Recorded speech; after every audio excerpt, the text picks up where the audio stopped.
March 16th, 2020, we went into lockdown. There was always an underlying stress about making sure my parents were safe and okay. It was like that for the entire year until first doses were being distributed. I had written some scripts to monitor hospital websites, and I would get notified when they would update us even a single period on the page.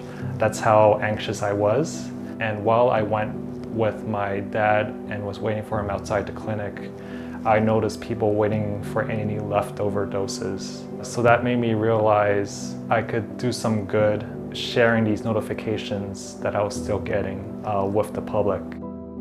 I decided to set up the Twitter account. At first, the coverage was very limited, just GTA hospitals. I was doing all this with a full-time job. Luckily enough, other people volunteered. That's where I came in, my skills in finding the brand's voice, trying different things to remain at the top of the Twitter algorithm. We had volunteers of over 100. We had people who worked in public health so that we could get the messaging right. At our peak, Vaccine Hunters Canada had 500,000 followers across all our social media. Our coverage was all provinces and territories. All the media requests started coming in. The Prime Minister reached out to us. He wanted to interview us live on Twitter. We had developed Find Your Immunization, where people would enter their postal code. It was open source. Anyone in the world could take the code for their own country, and it was accepted as a UNICEF digital public good as well.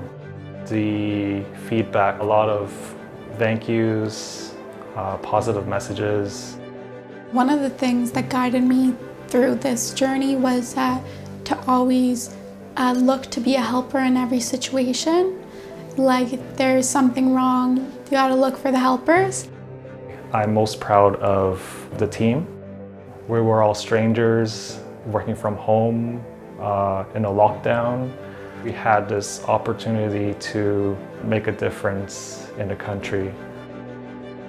The really rewarding thing about this is it gave everyone hope.